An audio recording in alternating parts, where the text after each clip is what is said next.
ముందుగా నేను మీకు చిన్న ఒక మంచి వ్యక్తి యొక్క స్టోరీ చెప్పనా మీరు ఒక సినిమా చూసారు అనుకుంటాను.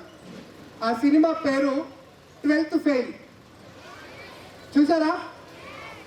ఏముంది 12th ఫెయిల్ సినిమాలో?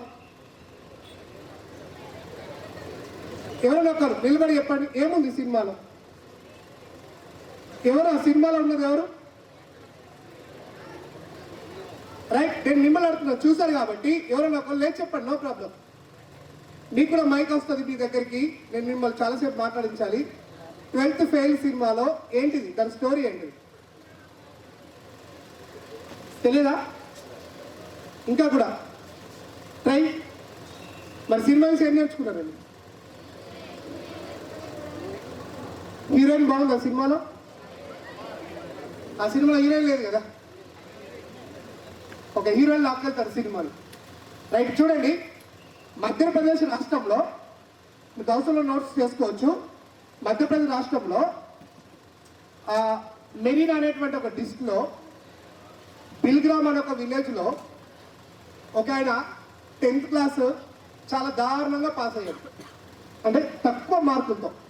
దెన్ ఆఫ్టర్ జాయినింగ్ ఇంటర్మీడియట్లో ప్రతిసారి అక్కడ 100% కాపీ జరుగుతుంది, 100% రిజల్ట్ వస్తుంది. ఎవ్రీ ఇయర్ అదే పరిస్థితి. ఈసారి government has allotted A strict officer చదవడం అని. ఆయన రెండో ఆప్షన్ ఎన్నుకున్నాడు, పాస్ అవ్వాలి, చదివే పాస్ అవ్వాలి. స్ట్రిక్ట్ ఆఫీసర్ని మనం మార్చలేం కదా. సో అతను ప్రయత్నం అలాగే మొదలుపెట్టి మెల్లిగా అలాగైతే ఇంటర్ గట్టెక్కడానికి ప్రయత్నం చేస్తున్నప్పుడు వీళ్ళ ఊర్లో ఒక క్రికెట్ మ్యాచ్ జరుగుతూ ఉంటుంది. దానికి 10 రూపాయలు ఇచ్చి ఈయన ఆట ఆడాలి. ఆ 10 రూపాయలు కూడా ఇవ్వగలిగేటువంటి డబ్బు లేక చివరికి పక్కన కామెంట్ చేసే దగ్గర పోయి కూర్చుంటారు. కామెంటేటర్గా పక్కకి కొంచెం మాట్లాడడం వచ్చాలి, ఊరికైనా కూర్చుంటారు, దోస్తులు ఆడుతుండే. ఆ తర్వాత క్రికెట్ పోట్లు అయిపోయినాయి, దానికి చీఫ్ గెస్ట్గా అదే ఆఫీసర్ వచ్చాడు. ఈయనకు ఒక రకమైన స్టార్ట్. ఎందుకంటే ఈరోజు నేను ఇంటర్ ఫెయిల్ కావడానికి కారణం నువ్వే అనుకుంటున్నాడు. నిజానికి నువ్వు చదివితే నేను ఎవరు ఆపలేరు కదా. సో మీరే అనుకున్నారు. కానీ ఆ రోజు ఆయన ఒక స్పీచ్ ఇచ్చాడు, ఒక మాట అన్నాడు. ఏమన్నాడు తెలుసా? ఇది క్రికెట్కి సంబంధించింది. ఆయన కూడా ఒక మాట అన్నాడు, ఒక దేశాన్ని నాశనం చేయాలి అంటే ఆ దేశంలో ఆటం బాంబో ఏదో చేసి నాశనం చేయొచ్చు, అంతకంటే ఏంటంటే ఆ దేశం యొక్క విద్యా వ్యవస్థలో ఉన్న ఎగ్జామినేషన్ సిస్టమ్ని నాశనం చేస్తే ఆటోమేటిక్గా దేశం నాశనం అవుతుందని వర్డ్ అని చెప్తుంటే ఆయన కళ్ళలో నీళ్ళు వచ్చే చిన్న అబ్బాయి. ఎస్, ఎందుకంటే 100% రిజల్ట్ ఉంది కాఫీ ద్వారా. ఈరోజు స్ట్రిక్ట్ అయితే 2%కి వచ్చింది. అంటే ఇప్పటి వరకు 98% మంది మినిమం క్వాలిఫై లేకుండా బయటకు వస్తున్నారు. తెలియదు, సబ్జెక్ట్ తెలియదు. కాబట్టి నేను చదువుతా ఇక అని ఆ రోజు అతన్ని ఇన్స్పైర్గా తీసుకొని అతన్ని చూస్తూనే ఇక మళ్ళీ చదివి ఆయన స్ట్రిక్ట్ ఆఫీసర్ ఉండడం కూడా ఇంటర్మీడియట్ గట్టెక్కిన ఆయన. ఎంత బీదవాడంటే మన ఫ్యామిలీలు ఎవరు కూడా ఆ స్థాయిలో లేము, అంతకంటే హీనమైన కుటుంబం అయింది. దెన్ ఆ తర్వాత మళ్ళీ ఏం చేశాడు, ఆయన డిగ్రీలో జాయిన్ అయ్యాడు. ఆయనకి ఇంగ్లీష్లో డిగ్రీ అనే స్పెల్లింగ్ రాయని టైంలో డిగ్రీలో జాయిన్ అయ్యాడు. Now you can understand.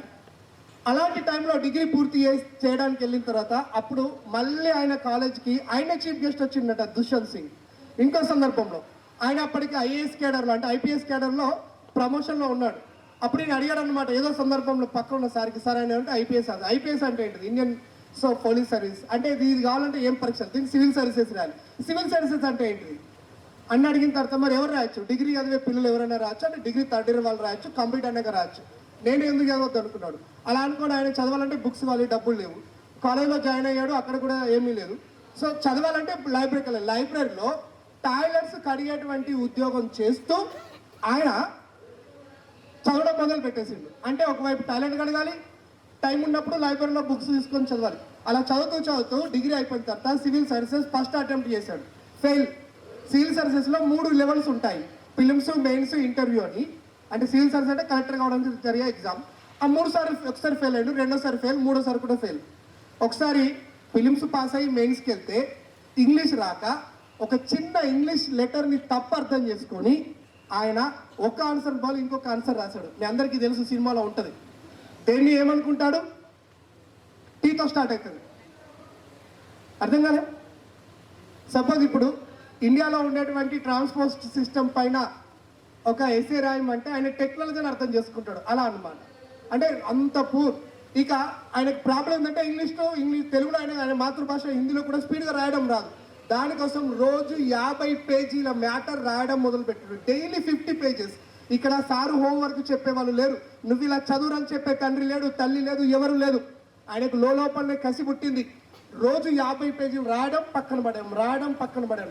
First 50 పేజీలు రాయడానికి 4 గంటలు టైం పడితే అతను చేస్తూ పోతే 20 రోజుల తర్వాత 2 గంటలకు వచ్చింది. ఆ తర్వాత ఒక 2-3 నెలల తర్వాత అది జస్ట్ 1 గంటగా వచ్చేసింది.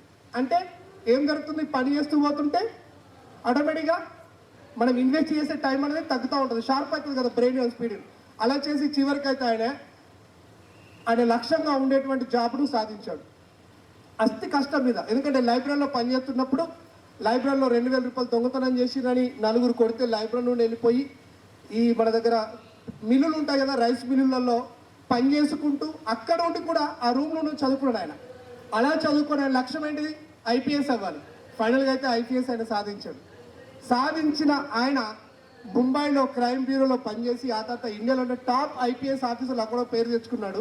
అతని క్లోజ్ ఫ్రెండ్ ఆయన లైఫ్ హిస్టరీని రాశాడు. ఎందుకంటే 12th ఫెయిల్ అయిన ఆయన ఐపీఎస్ ఆఫీసర్ అయ్యాడని చెప్పి రాశాడు. అదే మీకు సినిమాగా వచ్చింది. ఈ ఇన్స్పిరేషన్ స్టోరీని నేను మీకు ఎందుకు చెప్పిన అంటే ఆయన లైఫ్తో మన లైఫ్తో ఒకసారి పోల్చుకుందాం. ఇప్పుడు రెడీయా? ఆయన లాంటి లైఫ్ మనకు ఉన్నదా? మీరు ఈ కాలేజ్లో చదవాలంటే టాయిలెట్స్కి అడుగుతా తప్ప చదవలేని పొజిషన్ ఎంతమంది ఉన్నారు? Just raise your hand. అంతే అద్భుతమైన నాన్న మన కళ్ళ ముందు ఉన్నాడు. వీళ్ళిద్దరికంటే కూడా మన గురించి ఆలోచించగలిగేటువంటి ఫ్యాకల్టీ మన దగ్గర ఉన్నారు. ఇక నీకు ఏది తక్కువైంది చెప్పాలి. వడిని అలాంటి వ్యక్తి ఒక ఐపీఎస్ ఆఫీసర్ అయినప్పుడు మనం చెయ్యలేమా? మనతో కాదా?